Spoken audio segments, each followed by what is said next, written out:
नमस्कार दोस्तों, मैं अखिलेश मिश्रा आपके अपने एजुकेशनल यूट्यूब चैनल विद्यार्थी तक में स्वागत करता हूं। जय हिंद साथियों, कैसे हैं आप सभी। मैं अखिलेश मिश्रा एक बार फिर से आप सभी साथियों का आपके अपने यूट्यूब चैनल विद्यार्थी तक पे हार्दिक स्वागत करता हूं। साथियों, हम लोग व्यक्तिगत विभिन्नता नामक चैप्टर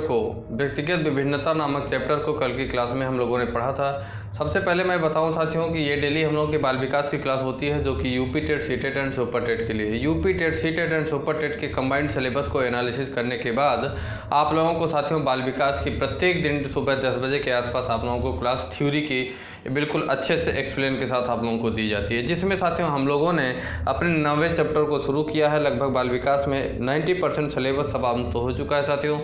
10% के नियर अबाउट सिलेबस और बचा हुआ है, जिसको हम लोग 10 दिन में लगभग पूरा कर लेंगे। ठीक साथियों, तो इसमें साथियों हम लोग व्यक्तिगत विभिन्नता नामक जो हम लोगों का नया चैप्टर है साथियों, जो कि हम लोग कल शुरू किए हैं, वो 9वां नंबर का चैप्टर है, जो व्यक्तिगत विभिन्नता नामक चैप्टर है साथियों। इसे कल की क्लास में हम लोगों ने शुरू किया, आज भी इसे हम लोग इसी को आगे बढ़ाने का काम करेंगे। ठीक साथियों, ये साथियों UP TET, CTET and super TET की जो कंबाइंड बैच लॉन्च किया गया है आप लोगों को, सिलेक्शन बैच, जिसका नाम सिलेक्शन बैच रखा गया है, उसकी ये 33 नंबर की क्लास है। कौन सी? 33 नंबर की क्लास है साथियों, 33 नंबर की। इस क्लास को आप लोग शुरू से लेकर लास्ट तक देखा करिए। साथ ही साथ साथियों आप लोग अपने हाथों से लिखी हुई पर्सनल नोट्स भी बनाया करिए, अपने हाथ से लिखी हुई स्वयं की नोट्स प्रिपेयर किया करिए और उसे रिवीजन भी किया करिए। ठीक साथियों, पिछली क्लास अगर आप लोग नहीं देखे हैं तो आप उसका लिंक नीचे डिस्क्रिप्शन में दिया हुआ है, वहाँ से आप पिछली क्लासों का लिंक भी ले सकते हैं। क्लासों को शुरू से लेकर लास्ट तक देखा करिए, ये अत्यंत ज़रूरी है। तो साथियों, व्यक्तिगत विभिन्नता नामक चैप्टर में अगर हम लोग बात करें तो कल की क्लास में हम लोगों ने जाना कि व्यक्तिगत विभिन्नता का क्या अर्थ होता है, व्यक्तिगत विभिन्नता की विशेषता क्या होती है। कल की क्लास में हम लोगों ने जाना कि व्यक्तिगत विभिन्नता का अर्थ क्या होता है, व्यक्तिगत विभिन्नता की विशेषता क्या होती है।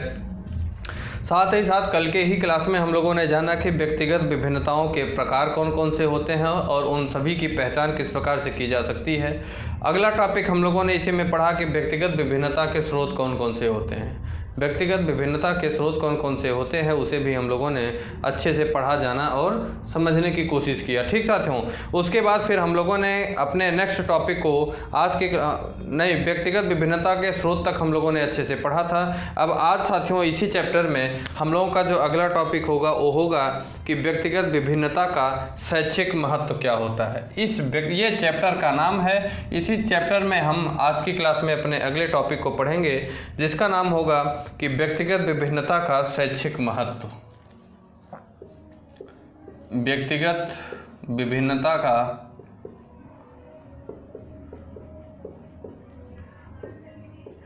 शैक्षिक महत्व।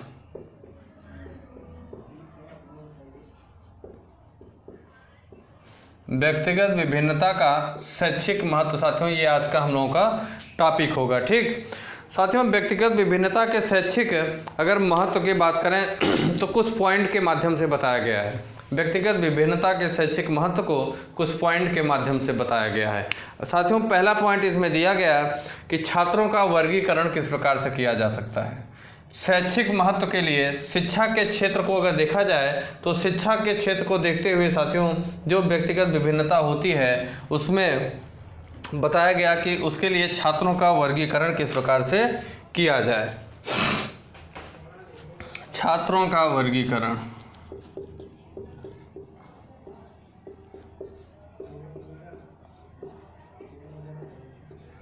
छात्रों का वर्गीकरण साथियों, छात्रों के वर्गीकरण की अगर बात करें तो साथियों सफल छात्र के लिए, किसके लिए? सफल छात्र जो होते हैं, सक्सेस छात्र जो होते हैं साथियों, तो उन सभी सफल शिक्षण के लिए साथियों आवश्यकता है कि छात्रों का मानसिक एवं शारीरिक योग्यता के आधार पर वर्गीकरण किया जाए। अगर हमें सफल शिक्षण देना है, सफल शिक्षण, सक्सेस शिक्षण अगर देना है साथियों, तो इसमें हम लोगों की सबसे पहली प्राथमिकता यह होगी कि छात्रों का वर्गीकरण शारीरिक एवं मानसिक आधार पर किया जाए। किसके लिए? सफल शिक्षण के लिए छात्रों का वर्गीकरण जो किया जाना चाहिए वो शारीरिक एवं मानसिक आधार पर किया जाना चाहिए। उसके बाद साथियों अगर बात करें इसका कारण क्या होगा, शारीरिक और मानसिक आधार पर उनका साथियों सिलेक्शन या चयन किए जाने के बाद या वर्गीकरण किए जाने के बाद उनकी साथियों व्यक्तिगत योग्यता के आधार आधार पर उनको शिक्षा प्रदान किया जाएगा। जब हम छात्रों को उनकी शारीरिक और मानसिक योग्यता के आधार पर उनका वर्गीकरण करेंगे तो उसके बाद साथियों उनके व्यक्तित्व के साथियों या व्यक्तिगत सभी छात्रों का जो व्यक्तित्व है या उनकी जो व्यक्तिगत योग्यता है उसके आधार पे हम उन्हें शिक्षा प्रदान करने का काम करेंगे। ठीक साथियों, तो पहला महत्व क्या है कि छात्रों का वर्गीकरण किया जाना चाहिए। किस आधार पर? शारीरिक और मानसिक आधार पर छात्रों का वर्गीकरण किया जाना चाहिए। उसके बाद साथियों उनके व्यक्तिगत योग्यता के आधार पर उन्हें हमें शिक्षा देने का काम किया जाना चाहिए। अगले साथियों अगर व्यक्तिगत विभिन्नता का शैक्षिक महत्व की बात करें तो अगला होता है कि व्यक्तिगत शिक्षण की व्यवस्था की जानी चाहिए।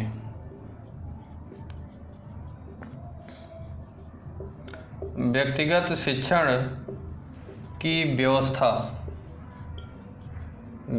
शिक्षण की व्यवस्था भी की जानी चाहिए। किस प्रकार से व्यक्तिगत शिक्षण की व्यवस्था की जानी चाहिए साथियों?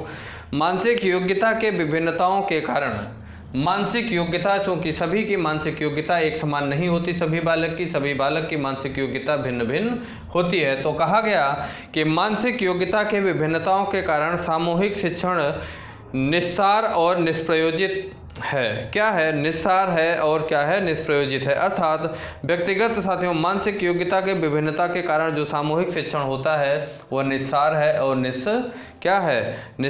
और निष्प्रयोजन है। इस वजह से साथियों व्यक्तिगत शिक्षण की व्यवस्था की जानी चाहिए। अर्थात ऐसे व्यक्तियों का चयन, ऐसे बालकों का चयन करना चाहिए जिनका व्यक्तित्व ऊंचा है, उन्हें उसके हिसाब से शिक्षा दी जानी चाहिए। और जिस बालक का व्यक्तित्व साथियों या व्यक्तिगत योग्यता कमज़ोर है, कम बुद्धि का है साथियों, उसके लिए एक विशेष प्रकार की शिक्षा की व्यवस्था की जानी चाहिए। यही चीज़ें इसके अंतर्गत बताया गया कि व्यक्तिगत शिक्षण की व्यवस्था करनी चाहिए। जो बालक कमज़ोर है उसके अकॉर्डिंग उसे शिक्षा देना चाहिए और जो बालक साथियों तीव्र बुद्धि का है उसके व्यक्तिगत योग्यता के आधार पर उसे शिक्षा देने का काम किया जाना चाहिए। ठीक साथियों, अगली बात की जा रही है साथियों कि कक्षा का सीमित आकार होना चाहिए। व्यक्तिगत विभिन्नता के शैक्षिक महत्व के संबंध में अगर बात करें तो उस संबंध में साथियों कक्षा का सीमित आकार भी होना चाहिए। कक्षा का सीमित आकार भी होना चाहिए। कक्षा के सीमित आकार का मतलब यह हुआ साथियों कि हमारी कक्षा जो हो उस कक्षा में उतने छात्र को ही बैठाया जाना चाहिए, उतने छात्रों को ही बैठाकर शिक्षा दिया जाना चाहिए जितने छात्रों को एक शिक्षक अच्छे सुचारू रूप से सही ढंग से शिक्षा का आदान प्रदान कर सकें, शिक्षा उन्हें सही ढंग से सुचारू रूप से दे सकें। अर्थात इसमें कहा गया साथियों कि जब कक्षा में बालकों की संख्या कम होगी तभी शिक्षक प्रत्येक बालक से संपर्क स्थापित कर पाएगा। जब अगर कोई भी कक्षा होगी जब उसमें शिक्षक की क्षमता से ज़्यादा या ज़रूरत से ज़्यादा साथियों जब अगर विद्यार्थी उसमें बैठ जाएंगे तो जो शिक्षक होगा वो डायरेक्ट क्या करेगा, छात्रों से क्या करेगा, व्यक्तिगत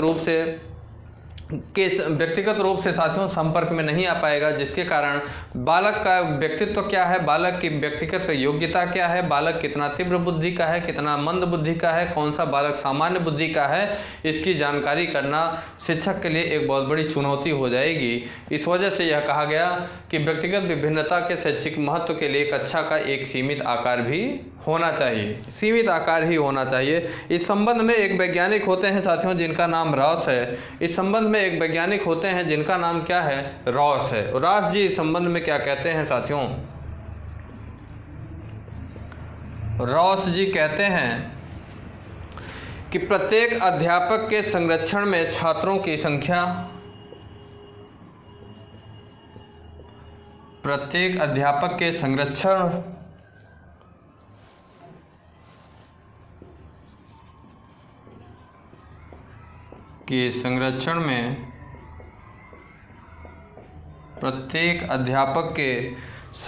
में छात्रों की संख्या इतनी कम होनी चाहिए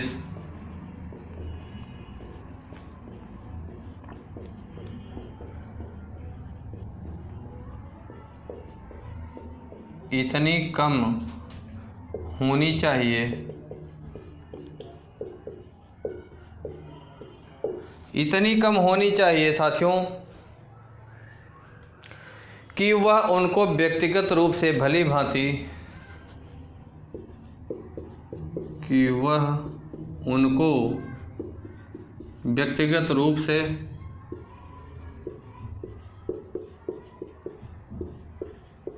व्यक्तिगत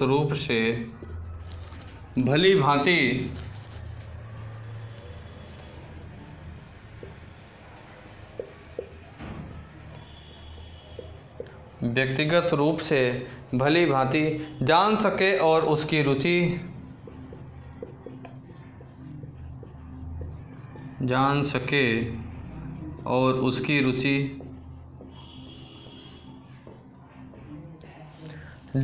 साथियों और उसकी रुचि एवं क्षमता के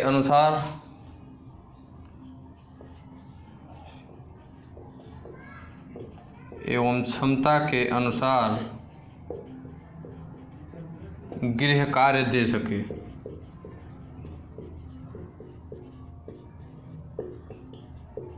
क्या कर सके साथियों? गृह कार्य दे सके। फिर से समझिएगा, कक्षा के सीमित आकार के संबंध में वैज्ञानिक हैं साथियों जिनका नाम रॉस है। क्या नाम है? रॉस जिनका नाम है। वो कहते हैं साथियों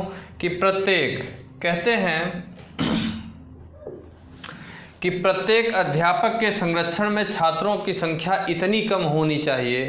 प्रत्येक अध्यापक के संरक्षण में छात्रों की संख्या इतनी कम होनी चाहिए कि वह का अर्थात जो अध्यापक है, अध्यापक बच्चों से व्यक्तिगत रूप से साथियों भली भांति जान सके और उनकी रुचि एवं क्षमता, किसके? बच्चों की रुचि और क्षमता, कौन से बच्चे की क्या रुचि है, कौन से बच्चे की क्या क्षमता है, कौन से बच्चे को कौन सा कार्य पसंद है, कौन से क्षेत्र में वह जाना चाहता है, कौन से क्षेत्र में उसकी ज़्यादा रुचि है, और उसकी प्रतिभा को उजागर करने के लिए, ठीक साथियों, वो छात्र क्या सके, उस हिसाब से वह गृह कार्य दे सके, अर्थात उन्हें डायरेक्शन भी दे सके। ठीक साथियों, ये है कौन सी? हमारी तीसरी पद्धति। और साथियों अगर हम चौथे महत्व के, शैक्षणिक महत्व के चौथे नंबर की बात करें और अंतिम महत्व, तो वो है साथियों शिक्षा पद्धतियों में परिवर्तन। शिक्षा पद्धतियों में परिवर्तन।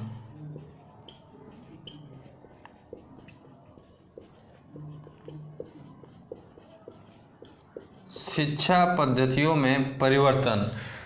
पद्धतियों में परिवर्तन की अगर हम बात करें साथियों, तो बालकों के व्यक्तित्व भेदों के अनुसार शिक्षण पद्धति में यथाशीघ्र परिवर्तन किया जाए। कहा गया कि बालकों के व्यक्तिगत भेदों के अनुसार, मतलब कौन से बालक का क्या भेद है। भेद का मतलब कौन सा बालक तीव्र बुद्धि का है, कौन सा बालक मंद बुद्धि का है, कौन सा बालक सामान्य बुद्धि का है, कौन सा बालक साथियों बहुमुखी प्रतिभा वाला है। उसके जो जितने भी प्रकार के भेद होते हैं साथियों, उन सभी भेदों के अनुसार शिक्षण पद्धति में यथाशीघ्र परिवर्तन किया जाए। जो बालक जिस प्रकार के शिक्षा को अनुकरण कर सके, जिस प्रकार की शिक्षा से वह सीख सके साथियों, चीज़ों को जान सके, समझ सके, उस प्रकार की शिक्षा के में साथियों यथाशीघ्र परिवर्तन करके बालक को उस प्रकार की शिक्षा देना हमारा कर्तव्य बनता है। ठीक साथियों, शिक्षा की नवीन विधि गतिशील, क्रियात्मक और मनोवैज्ञानिक होनी चाहिए।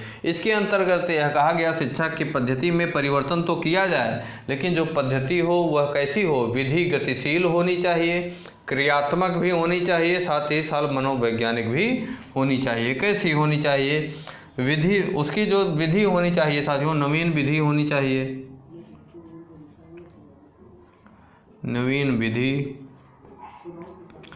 अगली अगर बात करें साथियों, क्रियात्मक होनी चाहिए, और साथ साथ अगर बात करें तो क्या होनी चाहिए साथियों? मनोवैज्ञानिक होनी चाहिए। नवीन विधि गतिशील।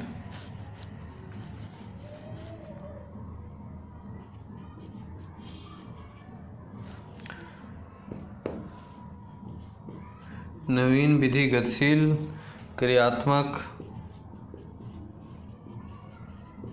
और मनोवैज्ञानिक होनी चाहिए। जो विधि शिक्षा की जो पद्धति होनी चाहिए साथियों, परिवर्तन के बाद वो कैसी होनी चाहिए? नवीन विधि गतिशील, क्रियात्मक और मनोवैज्ञानिक तरीके की होनी चाहिए। कैसी? मनोवैज्ञानिक तरीके की होनी चाहिए। ये साथियों व्यक्तिगत विभिन्नता के शैक्षणिक महत्व हैं। कौन कौन से छात्रों का वर्गीकरण किया जाना चाहिए साथियों? छात्र किस प्रकार की साथियों, छात्रों की किस प्रकार की योग्यता है, ऐसे छात्रों का वर्गीकरण किया जाना चाहिए। दूसरा महत्व बताया गया साथियों कि व्यक्तिगत शैक्षिक की व्यवस्था की जानी चाहिए कि जो बालक ज़्यादा कमज़ोर बुद्धि का है उसे उसके अनुरूप स्पेशल शिक्षा उन्हें देनी चाहिए, विशेष शिक्षा देने का काम किया जाना चाहिए। अगली बात बताई गई साथियों कि कक्षा का एक सीमित आकार होना चाहिए, अर्थात कक्षा का जो आकार हो, दायरा हो साथियों, उस कक्षा में उतने ही बालकों को बैठाया जाए पढ़ने के लिए जितने बालकों को एक शिक्षक सुचारू रूप से प्रत्येक बालक से, प्रत्येक बच्चे से पर्सनल व्यक्तिगत रूप से डायरेक्ट संपर्क में आकर उनके व्यक्तित्व को, उनकी योग्यता को, उनकी जो व्यक्तिगत योग्यता है उन्हें जान सके, समझ सके। अगला महत्व बताया गया साथियों कि शिक्षा पद्धति में परिवर्तन किया जाना चाहिए। जिस प्रकार की पद्धति को बालक समझे उस प्रकार की पद्धति से बालक को जो है समझने का काम किया जाना चाहिए, लेकिन उसमें भी जो पद्धति हो कैसी हो? नवीन विधि गतिशील होनी चाहिए, क्रियात्मक होनी चाहिए, साथ साथ मनोवैज्ञानिक पद्धति भी होनी चाहिए। ठीक, ये बताया गया। अगला टॉपिक है साथियों हम लोगों का व्यक्तिगत विभिन्नता के अध्ययन की कौन कौन सी विधियां हैं। व्यक्तिगत विभिन्नता के इसे आप लोग नोट कर लीजिएगा, आपसे एग्जामिनर पूछेगा कि व्यक्तिगत विभिन्नता के शैक्षिक महत्व कौन कौन से हैं, या मतलब निम्न में से कौन से हैं या निम्न में से कौन से नहीं हैं, इस तरीके से आपसे क्वेश्चन पूछेगा। आगे हम लोग पढ़ेंगे साथियों, क्या पढ़ेंगे कि व्यक्तिगत विभिन्नता के अध्ययन की विधियां,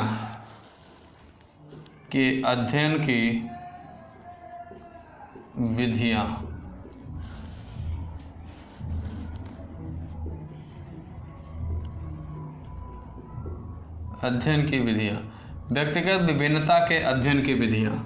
इसके संबंध में बात करेगा साथियों, तो मनोवैज्ञानिकों ने व्यक्तिगत विभिन्नता के अध्ययन करने के लिए साथियों कई विधियों को बताया। मनोवैज्ञानिकों ने व्यक्तिगत विभिन्नता के अध्ययन करने के लिए साथियों कई विधियों को बताया। सबसे पहली विधि उन्होंने बताया कि बुद्धि परीक्षण। सबसे पहली विधि बताया गया बुद्धि परीक्षण। सबसे पहली विधि क्या बताई गई साथियों? बुद्धि परीक्षण बताई गई। साथियों बुद्धि के आधार पर बालकों में क्या स्पष्टतः विभिन्नता दिखाई जाती है, जैसा कि मैंने आप लोगों को बताया। बुद्धि के अगर साथियों किसी भी बच्चे के, किसी भी बालक के अगर बुद्धि का परीक्षण किया जाता है तो वो आप स्पष्ट रूप से भिन्न भिन्न बालकों में भिन्न भिन्न बुद्धियों का साथियों विभिन्नता पाई जाती है। अतः साथियों बुद्धि माप कर हम बुद्धि के ख्याल से होने वाले व्यक्तिगत विभिन्नता को माप सकते हैं। मनोवैज्ञानिकों ने साथियों अनेक तरीके से बुद्धि परीक्षण का निर्माण किया। मनोवैज्ञानिकों ने अनेक तरीके से बुद्धि परीक्षण का निर्माण किया। जितने भी बुद्धि परीक्षण हैं साथियों उन सभी बुद्धि परीक्षणों को मैंने आपको बिल्कुल अच्छे से विस्तार के साथ एक्सप्लेन के साथ पिछली क्लास में मैंने आप लोगों को बता चुका, आज के 2-3 क्लास पहले से। ठीक, बुद्धि वाला चैप्टर जो था उसमें मैंने आपको बताया कि कौन कौन से बुद्धि परीक्षण हुए हैं, कौन कौन से लोगों ने कहाँ पे बुद्धि परीक्षण किया। ठीक, तो साथियों क्या बताया गया कि मनोवैज्ञानिकों ने अनेक तरीके के बुद्धि परीक्षण का निर्माण किया। सामान्यतः अगर बात करें साथियों तो बुद्धि परीक्षणों के प्राप्तांकों के आधार पर, किसके?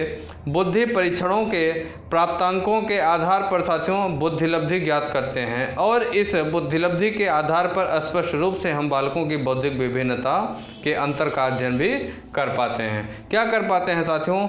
बुद्धि परीक्षण के प्राप्तांकों के आधार पर बुद्धिलब्धि ज्ञात करते हैं, और इस साथियों मतलब कौन सा बालक किस प्रकार, कौन सा बालक साथियों, जैसे हम मान लीजिए कि किसी भी बालक का अगर टेस्ट लेते हैं, कोई भी बालक अगर विद्यालय में पढ़ता है तो क्या किया जाता है?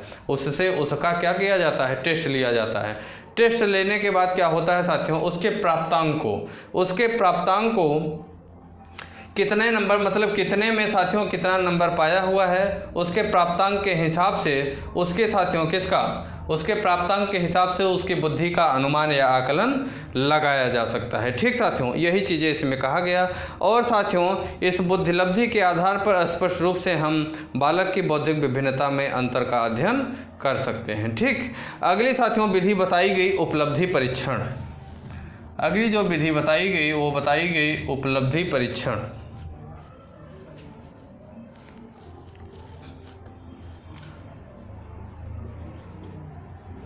उपलब्धि परीक्षण। उपलब्धि परीक्षण की अगर बात करें साथियों, तो बालकों में व्यक्तिगत विभिन्नता का एक प्रमुख स्रोत उपलब्धि है। बालकों में क्या किया जाता है साथियों कि व्यक्तिगत अगर विभिन्नता की जाती है, बालकों में व्यक्तिगत विभिन्नता का जो एक प्रमुख स्रोत होता है वो क्या होता है? उपलब्धि होता है। विशेषकर साथियों शैक्षिक उपलब्धि, विशेषकर साथियों जो शैक्षणिक उपलब्धि होती है वो क्या होता है? उपलब्धि परीक्षण ही माना जाता है। और अगर बात करें साथियों तो शैक्षिक उपलब्धि को मापकर हम व्यक्तिगत विभिन्नता की मात्रा का अंदाज़ा भी लगा सकते हैं। मनोवैज्ञानिकों ने साथियों भिन्न भिन्न विषयों में शैक्षिक उपलब्धि की माप के लिए अलग अलग परीक्षण बनाए हैं, जिसके आधार पर हम छात्रों में शैक्षिक उपलब्धि के ख्याल से होने वाली व्यक्तिगत विभिन्नता का मापन भी कर सकते हैं। ठीक, ये भी साथियों जो उपलब्धि परीक्षण है यह भी एक व्यक्तिगत विभिन्नता के अध्ययन की विधि है। अगली विधि बताई गई साथियों संवेग परीक्षण। क्या बताया गया? संवेग परीक्षण।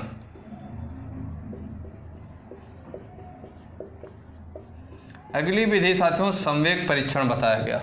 संवेग परीक्षण की अगर चर्चा करें साथियों तो बालकों की व्यक्तिगत विभिन्नता का अध्ययन संवेग परीक्षण के आधार पर किया जाता है। बालकों के व्यक्तिगत विभिन्नता का अध्ययन साथियों किसके? संवेग परीक्षण के आधार पर किया जाता है। किसके? संवेग परीक्षण के आधार पर। साथियों विशेषकर परीक्षणों एवं उपकरणों के माध्यम से बालकों की जो संवेगात्मक के स्तर का मापन करके यह आसानी से क्या संवेगात्मक के साथियों स्तर का मापन करके यह आसानी से सुनिश्चित किया जा सकता है कि कौन बालक संवेगात्मक रूप से अधिक स्थिर है और कौन सा बालक संवेगात्मक रूप से कम स्थिर है। ऐसे बालकों के संवेगात्मक स्थिरता की मात्रा कितनी है आदि आदि साथियों हम लोग क्या करते हैं, मतलब कौन सा बालक ज़्यादा उत्तेजित है, कौन सा बालक कम उत्तेजित है, कौन सा बालक धैर्यपूर्वक काम करता है, कौन सा बालक धैर्यपूर्वक काम नहीं करता है, कौन सा बालक धैर्यपूर्वक साथियों काम नहीं करता है। इसके लिए साथियों किसके विशेष परीक्षणों एवं उपकरणों के माध्यम से बालकों की संवेगात्मकता का जो स्तर होता है उसे हम आसानी से माप कर लेते हैं और उसे हम सुनिश्चित कर लेते हैं। ठीक, अगली विधि जो होती है साथियों व्यक्तिगत विभिन्नता के अध्ययन की वह बताया गया अभिक्षमता परीक्षण। अभिक्षमता परीक्षण। अभिक्षमता परीक्षण की अगर बात करें साथियों तो मनोवैज्ञानिकों ने कई तरीके के अभिक्षमता परीक्षण का निर्माण किया। मनोवैज्ञानिकों ने कई तरीके के अभिक्षमता परीक्षण का क्या किया साथियों? निर्माण किया है। साथियों इन अभिक्षमता परीक्षण के माध्यम से यह आसानी से सुनिश्चित कर लिया जाता है कि बालकों में अमुक अभिक्षमता के ख्याल से कितनी विभिन्नता है। इसका साथियों विशेष फायदा अगर बात करें तो शिक्षकों को होता है। इसका साथियों जो अभिक्षमता परीक्षण होता है इससे इसका सबसे ज़्यादा फायदा किसे होता है? इसका सबसे ज़्यादा फायदा साथियों शिक्षकों को होता है। और अगर बात करें साथियों तो शिक्षक उसी के अनुसार बालकों के शिक्षण दिए जाने का स्तर तय करता है। अभिक्षमता परीक्षण के माध्यम से ही जो शिक्षक होता है वो बालक को अर्थात शिक्षार्थी को बालक को साथियों शिक्षा देने का कार्य करता है अभिक्षमता परीक्षण से। अगली विधि होती है साथियों अभिरुचि परीक्षण। 5वें नंबर पे जो विधि होती है वो अभिरुचि परीक्षण। कौन सी होती है? अभिरुचि परीक्षण।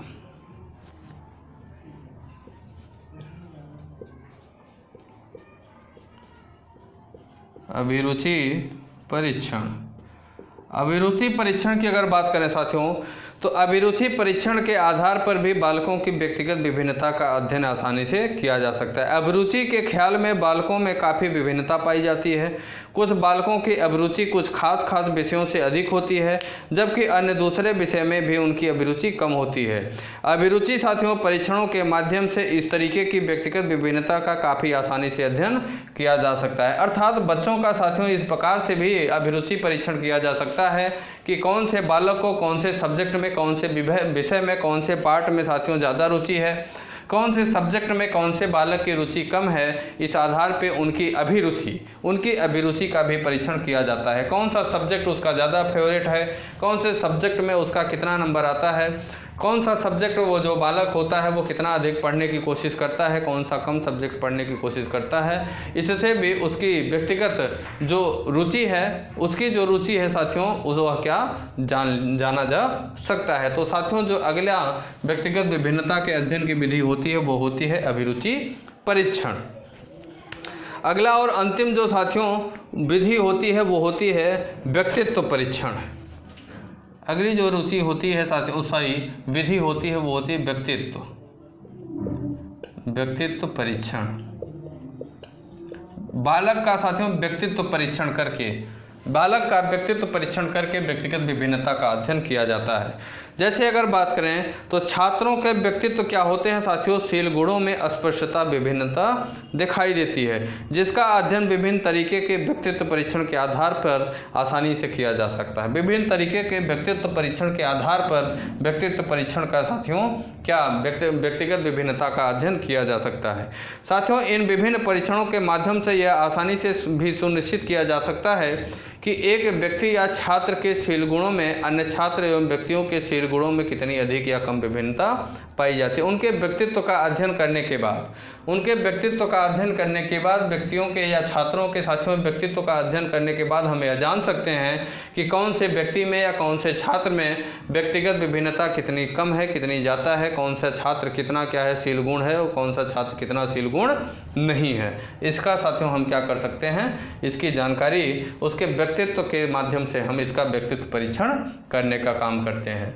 ठीक साथियों, तो ये जो व्यक्तिगत विभिन्नता के अध्ययन की विधियां होती हैं, तो एग्जामिनर आपसे पूछेगा कि निम्न में से व्यक्तिगत विभिन्नता के अध्ययन की कौन सी विधि है। निम्न में से व्यक्तिगत विभिन्नता के अध्ययन की कौन सी विधि है, तो वहाँ आपको 4 ऑप्शन दे देगा। तो वो आपको बताना 4 ऑप्शन दे देगा और उसमें जो सही ऑप्शन होगा वो आपको टिक करना होगा। या तो आपसे पूछेगा कि निम्न में से व्यक्तिगत विभिन्नता के अध्ययन की कौन सी विधि नहीं है, तो 3 विधि वहाँ ऐसा देगा जो इसमें से होगी या जो व्यक्तिगत विभिन्नता के अध्ययन की विधि होगी, और 1 विधि उसमें ऐसा देगा जो नहीं होगी, वही आपको टिक करना होगा सही आंसर। तो साथियों व्यक्तिगत विभिन्नता के अध्ययन की विधि की अगर बात करें तो बुद्धि परीक्षण एक विधि होती है, उपलब्धि परीक्षण, संवेग परीक्षण, अभिक्षमता परीक्षण, अभिरुचि परीक्षण और व्यक्तित्व परीक्षण, ये सब जो होते हैं क्या होते हैं, व्यक्तिगत विभिन्नता के अध्ययन की विधियाँ होती हैं। ठीक, तो साथियों इस तरीके से हम यह देखते हैं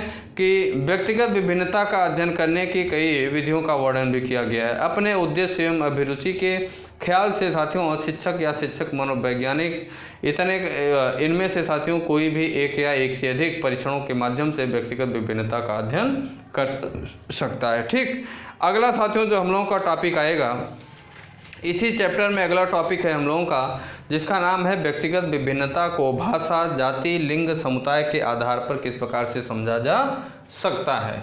अगला टॉपिक होगा जो इम्पोर्टेंट टॉपिक है, सभी इम्पोर्टेंट टॉपिक हैं साथियों, अच्छा चैप्टर है, इम्पोर्टेंट टॉपिक है, यहाँ से एग्जामिनर क्वेश्चन उठाता है, एग्जामिनर क्वेश्चन पुटअप करता है। ठीक, तो इसमें अगर हम लोगों का जो अगला टॉपिक आएगा वो होगा कि व्यक्तिगत विभिन्नता को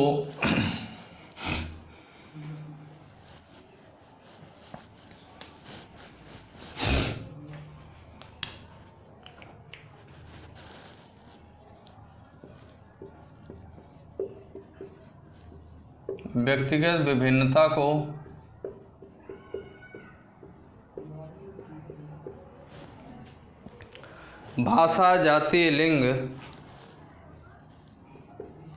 भाषा, जाति, लिंग,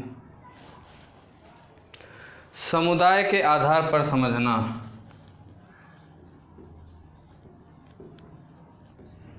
समुदाय के आधार पर समझना।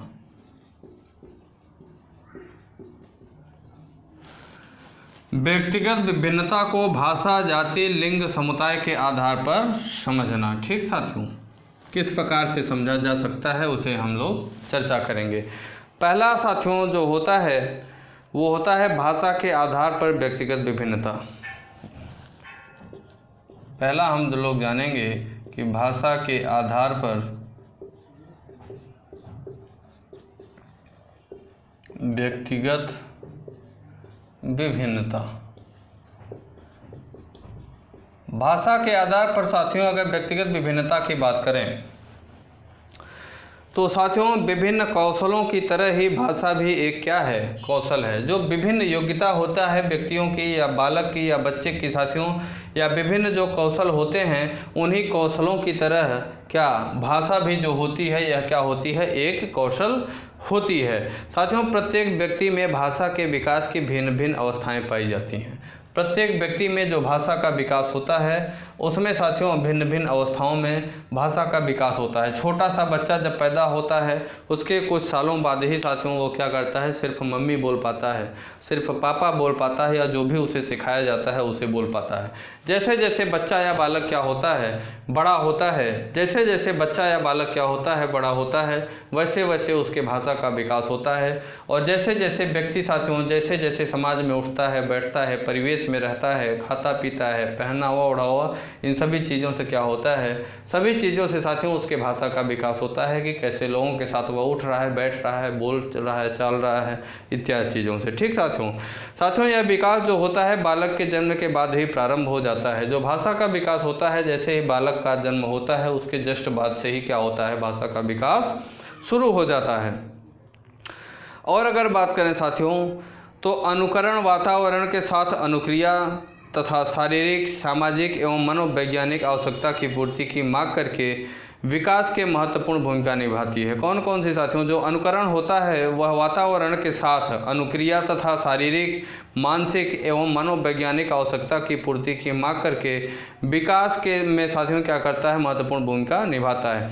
इसका साथियों विकास धीरे धीरे परंतु एक निश्चित क्रम में, इसका विकास क्या होता है, धीरे धीरे होता है साथियों, लेकिन एक निश्चित क्रम में। विकास तो इसका धीरे धीरे होता है लेकिन एक निश्चित क्रम में ही होता है। भाषा का विकास धीरे धीरे जरूर होता है लेकिन एक निश्चित क्रम में होने का काम होता है। कोई बालक साथियों भाषा के माध्यम से अपने विचारों को अभिव्यक्त करने में अधिक कुशल होता है, जबकि कुछ बालक होते हैं इस मामले में उतने कुशल नहीं होते। जैसे कभी कभी आप देखे होंगे कि कई बालक ऐसे होते हैं जो कि बड़े अच्छे से कम उम्र में ही इतनी सोची समझी नपी तोली भाषा से आपका जो है सम्मान करेंगे, आपसे बातचीत करेंगे और कि आपको लोगों को ये लगेगा कि जैसे कितना पढ़ा लिखा, शिक्षित और योग्य लड़का है। कभी कभी लोग कहते हैं कि अरे इतना छोटा बच्चा लेकिन इतनी अच्छी अच्छी बातें कर लेता है।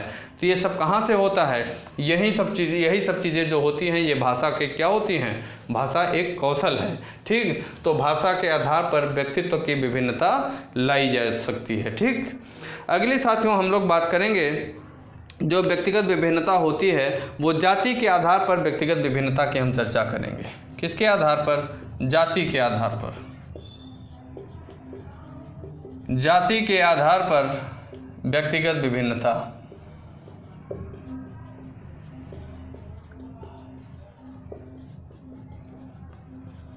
जाति के आधार पर व्यक्तिगत विभिन्नता की अगर हम लोग चर्चा करें साथियों तो विभिन्न जातियों के लोगों में व्यक्तित्व, विभिन्न जातियों के लोगों में साथियों व्यक्तित्व की क्या होती है, व्यक्तिगत विभिन्नता पाई जाती है। जैसे जातियों अगर बात करें तो विभिन्न प्रजाति के बालकों की शारीरिक संरचना, मानसिक एवं साथियों बौद्धिक क्षमता जो होती है वह अन्य जातियों से भिन्न पाई जाती है। जैसे अगर बात करें तो कुछ जाति के व्यक्ति अध्ययनशील होते हैं, कुछ जाति के लोग साहसी होते हैं और कुछ जाति के लोग क्या होते हैं, व्यापार वगैरह में कुशल होते हैं। कुछ जाति के लोग क्या साथियों क्या होते हैं, मतलब हर जाति के लोगों की अपनी जो कार्य क्षमता होती है, कार्य क्षेत्र जो होते हैं साथियों वो क्या होते हैं, भिन्न भिन्न होते हैं और अलग होते होते हैं। ठीक साथियों, तो इस प्रकार से यहाँ बताया गया साथियों कि जाति के आधार पर विभिन्न जातियों के लोगों में व्यक्तिगत विभिन्नता पाई जाती है। विभिन्न प्रजाति के बालकों की शारीरिक जो क्षमता होती है, मानसिक एवं बौद्धिक क्षमता अन्य जातियों से भिन्न होती है, अन्य जातियों से भिन्न होती है।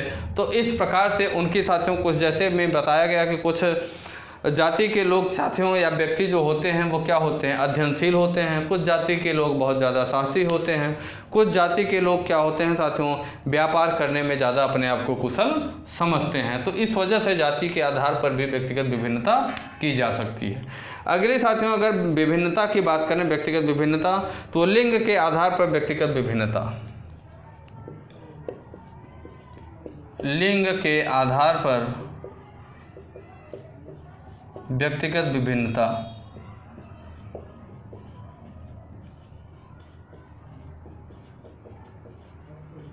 लिंग के आधार पर अगर व्यक्तिगत विभिन्नता की बात करें साथियों,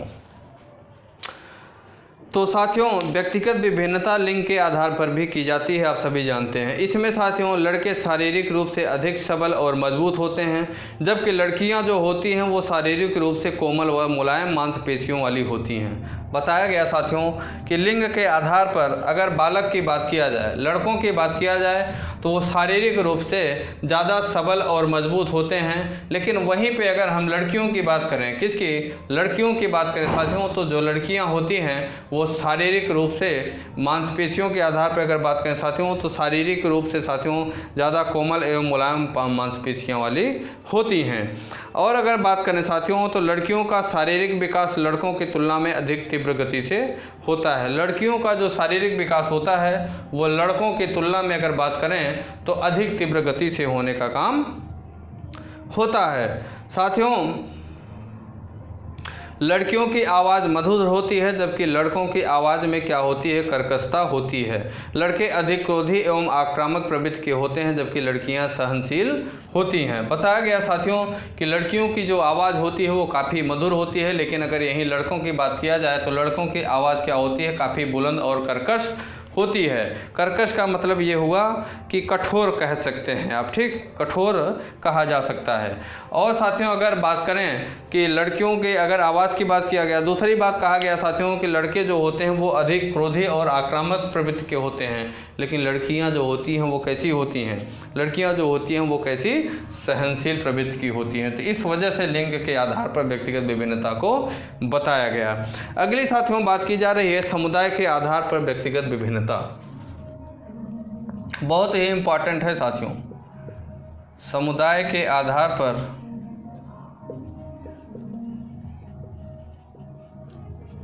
व्यक्तिगत विभिन्नता।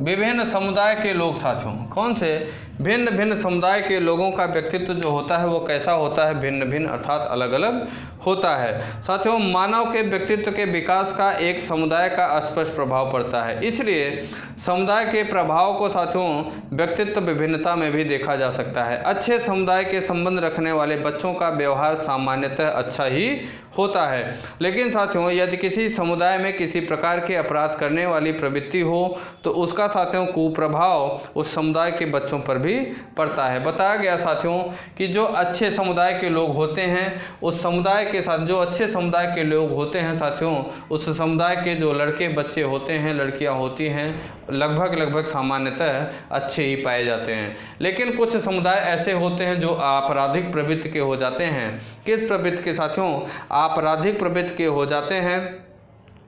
तो साथियों उसका पूरा जो समाज होता है, पूरा जो समुदाय होता है वो क्या होता है, उसको प्रभाव में से के कारण साथियों पूरे समुदाय के बच्चे जो होते हैं वो भी इसी प्रकार से होते हैं। मतलब इसका जो प्रभाव पड़ता है पूरे समुदाय पे पड़ता है।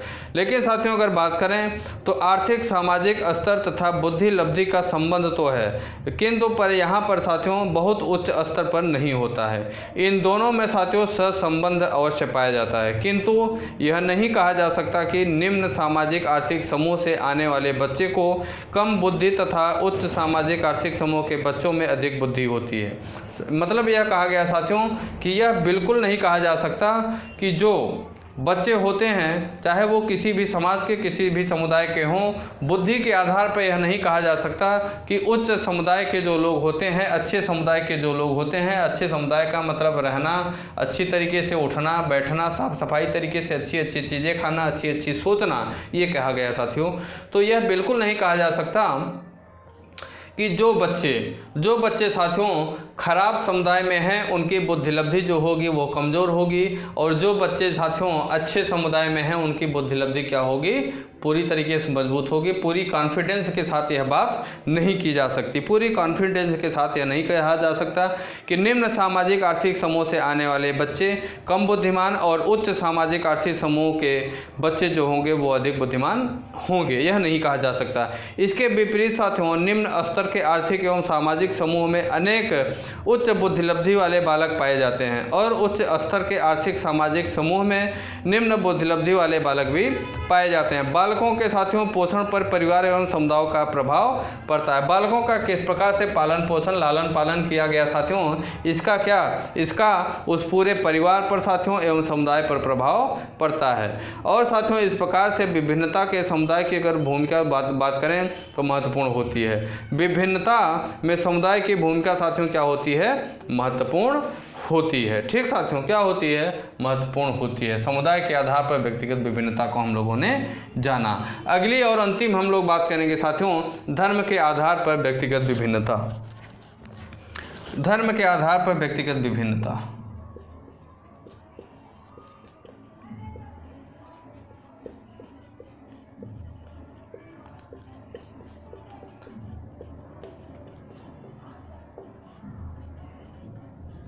धर्म के आधार पर व्यक्तिगत विभिन्नता की अगर हम बात करें साथियों, तो साथियों संसार का प्रत्येक धर्म व्यक्ति को सहिष्णुता और प्रेम बंधुत्वता का पाठ सिखाता है। संसार का जो प्रत्येक साथियों धर्म होता है वह व्यक्ति को सहिष्णुता प्रेम बंधुत्व का पाठ सिखाने का काम करता है। लेकिन साथियों विभिन्न धर्मों को मानने वाले लोगों को धार्मिक आधार पर व्यक्तिगत विभिन्नताएं उनके चरण एवं व्यवहार अलग अलग होते हैं। विभिन्न धर्मों के लोगों में साथियों मान्यताएं, वेशभूषा, रहन सहन, खान पान आदि के कारण भी विभिन्नता पाई जाती है। साथियों यहाँ पे यह कहा गया धर्म के आधार पर व्यक्तिगत विभिन्नता की अगर बात करेंगे तो संसार का कोई भी धर्म हो, संसार का पूरे दुनिया का पूरे धर्म का पूरे साथियों विश्व के अगर बात करें तो कोई भी धर्म हो, वो प्रत्येक धर्म साथियों व्यक्ति को क्या करता है, सहिष्णुता का पाठ पढ़ाता है, साथ ही साथ प्रेम बंधुत्वता का पाठ पढ़ाता है। अर्थात कि एक दूसरे के प्रति भाईचारा रखिए, प्रेम भाव रखिए, एक सहयोग भाव रखिए। प्रत्येक एक सभी कोई भी व्यक्ति कोई भी समुदाय के लोग एक दूसरे धर्म समुदाय या लोगों के साथ अपना एक अच्छा संबंध अच्छा रिस्पॉन्स देने का काम करें। और अगर साथियों बात करें तो धर्म के आधार पर साथियों अगर भिन्नता की बात करें तो भिन्नता ऐसी इस प्रकार से होती है कि प्रत्येक अलग अलग धर्मों की अलग अलग मान्यताएं होती हैं। अलग अलग धर्मों की, जैसे हिंदू धर्म की बात करें, मुस्लिम धर्म की, क्रिश्चियन धर्म की, तो अलग अलग हिंदू सिख की अगर बात करें तो प्रत्येक धर्म की साथियों क्या होती हैं, अपनी अपनी मान्यताएं होती हैं। प्रत्येक व्यक्ति अपने धर्म को मानने के लिए क्या है, स्वतंत्र है और मान भी सकता है। इस प्रकार से क्या होता है, प्रत्येक धर्म की अपनी अलग अलग वेशभूषा होती है, प्रत्येक धर्म की अपनी अलग अलग वेशभूषा होती है साथियों, और प्रत्येक धर्म वाले अपने धर्म की वेशभूषा के आधार पर वो वेशभूषा को पहनने में स्वतंत्र हैं। रहन सहन भी है साथियों, प्रत्येक धर्म का अपना अपना मानना होता है, अपने अपने मान्यताओं के हिसाब से क्या होता है, रहन सहन भी होता है। प्रत्येक धर्म का एक अपना खान पान भी होता है, प्रत्येक धर्म का क्या होता है साथियों, अपना खान पान होता है। कभी कभी अच्छा पर्व आता है, अच्छा ओकेजन आता है तो अच्छे अच्छे खान पान अच्छे अच्छे डिश भी बनते हैं। सभी के यहाँ होना भी चाहिए, बहुत ज़रूरी है अपने अपने धर्म को मानने के लिए। प्रत्येक व्यक्ति स्वतंत्र है। ठीक साथियों, दूसरी बात अगर बात करें तो इन सभी कारणों से क्या होता है, धर्म के आधार पर भी व्यक्तिगत विभिन्नता की जाँच परख हम लोग कर सकते हैं। ठीक साथियों, तो ये साथियों हम लोगों ने अपने व्यक्तिगत विभिन्नता नामक चैप्टर को साथियों हम लोगों ने अच्छे से विस्तार के साथ पढ़ा और इसे अच्छे से हम लोगों ने समाप्त किया। ठीक साथियों, मैं आशा करता हूं कि सारी साथें बातें आप लोगों को अच्छे समझ में आई होंगी, क्योंकि पूरी बातें एक एक शब्द एक एक बातों के एक एक वाक्य का साथियों क्या किया जाता है, यहाँ पे विस्तार के साथ एक्सप्लेन किया जाता है। ठीक साथियों, तो मैं आशा करता हूँ कि आप लोगों को सारी बातें सारी चीज़ें समझ में आई होंगी साथियों। ठीक है, क्लास को आप लोग शुरू से लेकर लास्ट तक देखा करिए। साथ ही साथ साथियों क्लास कैसी लगी इसकी प्रतिक्रिया आप लोग कमेंट बॉक्स में कमेंट करके ज़रूर दिया करिए। और उसके बाद साथियों अगर क्लास अच्छी लगी हो तो क्लास को आप लोग लाइक करना बिल्कुल ना भूलें, क्लास को लाइक करना बिल्कुल ना भूलें। और साथियों दूसरी बात यह है कि आपकी जो भी सोशल मीडिया पैट है, जो भी आप चलाते हैं, चाहे फेसबुक हो, चाहे व्हाट्सअप हो, चाहे इंस्टाग्राम हो, चाहे टेलीग्राम हो, प्रत्येक जगह आप लोग क्लासों को ज़्यादा से ज़्यादा शेयर किया करिए। क्या किया करिए? ज़्यादा से ज़्यादा प्रत्येक जगह क्लासों को शेयर किया करिए, जिससे कि अन्य विद्यार्थियों तक आपका यूट्यूब चैनल पहुँच उनके भी साथियों करियर में कुछ अपनी भूमिका निभा सके, उनके लिए भी क्या कर सके, कुछ हित कर सके। ठीक साथियों, तो आप लोग साथियों क्लासों को अच्छे से देखा करिए। साथ ही साथ अपने हाथ से लिखे हुए प्रॉपर अपने से नोट्स भी बनाया करिए। अपने हाथ से लिखे हुए नोट्स बहुत ही बेहतर तरीके से होती है साथियों, सारी चीज़ें अच्छे से समझ में आती हैं। नोट्स को आप कभी भी अगर आप अपने हाथ से कोई भी चीज़ लिखें, अगर 10 साल बाद भी उसे खोल के आप पढ़ेंगे तो 50% चीज़ें, 2 लाइन पढ़ेंगे तो आपको 50% चीज़ें याद आने लगेंगी कि आगे मैं क्या लिख सकता हूँ। ये आप समझ लीजिए, इतना अपने हाथ से लिखे हुए चीज़ों पे इतना भरोसा होना चाहिए, और होता भी है, और महत्वपूर्ण भी होता है साथियों। ठीक, दूसरी चीज़ यह है साथियों कि अगर आप लोगों का कोई डाउट है तो आप अपने डाउट को हमारे टेलीग्राम चैनल विद्यार्थी तक से जुड़ें, और वहां आप अपने डाउट को हमसे शेयर करिए। मैं किसी न किसी वीडियो के माध्यम से आपके डाउट को दूर करने की पूरी कोशिश करूंगा। ठीक साथियों, क्लासों को आप लोग ज़्यादा से ज़्यादा शेयर भी किया करिए। ठीक साथियों, और उसके बाद साथियों अगर आप हमारे यूट्यूब चैनल विद्यार्थी तक पे नए हैं तो आप भी हमारे यूट्यूब चैनल विद्यार्थी तक को सब्सक्राइब करें। साथ ही साथ बेल आइकन को दबाना ना भूलें, जिससे कि आने वाली क्लासों की नोटिफिकेशन भी आप तक आसानी से पहुंच सके। ठीक साथियों, क्लासों को शेयर करेंगे तो अन्य विद्यार्थी भी विद्यार्थी तक यूट्यूब चैनल का सदस्य बनेंगे, और उनके भी करियर में कुछ क्या हो सकेगा, कुछ लाभ हो सकेगा, कुछ इंप्रूव हो सकेगा विद्यार्थी तक यूट्यूब चैनल के माध्यम से। ठीक, तो ठीक है साथियों, फिर क्लास को ओवर करते हैं, नेक्स्ट क्लास होगी। जानकारी के लिए मैं आपको फिर से बता दूं कि आपके अपने ही यूट्यूब चैनल विद्यार्थी तक पे UP TET, C TET and super TET के लिए साथियों combined batch selection batch launch किया गया है, जिसमें बिल्कुल अच्छे से विस्तार के साथ थ्योरी की क्लास खिलाई जाती है, जिसमें सुबह 10 बजे के नियर अबाउट एक क्लास आप लोगों को बाल विकास की क्लास दी जाती है, दूसरी क्लास दोपहर 2 से 3 बजे के नियर अबाउट आप लोगों को हिंदी की क्लास दी जाती है, और तीसरी क्लास साथियों रात में 7 से 8 बजे के नियर अबाउट आप लोगों को हिस्ट्री एंड ज्योग्राफी की साथियों क्लास 3 दिन हिस्ट्री 3 दिन ज्योग्राफी चलाई जाती है। ठीक, हिस्ट्री साथियों बाल विकास अर्थात चाइल्ड डेवलपमेंट की क्लास लगभग सिलेबस अगर बात करें तो कंबाइंड सिलेबस साथियों लगभग 90% समाप्त हो चुका है। हिंदी का भी साथियों लगभग 80 से 90% के आसपास सिलेबस समाप्त हो चुका है। बचा हुआ जो हिस्ट्री एंड ज्योग्राफी का पार्ट है उसे बराबर कराया जा रहा है, कराया जाएगा, और अगर ज़रूरत पड़ी तो मैराथन क्लास लेके आपका सिलेबस पूरा करवाया जाएगा 31 जनवरी 2021 जो सीटेट का एग्ज़ाम है उसे टारगेट करके। ठीक साथियों, तो ठीक है, फिर क्लास को ओवर करते हैं। जय हिंद, जय भारत। दोस्तों अगर आप हमारे YouTube चैनल विद्यार्थी तक पे नए हैं तो लाइक करें, सब्सक्राइब करें और बेल आइकन को दबाना ना भूलें। धन्यवाद।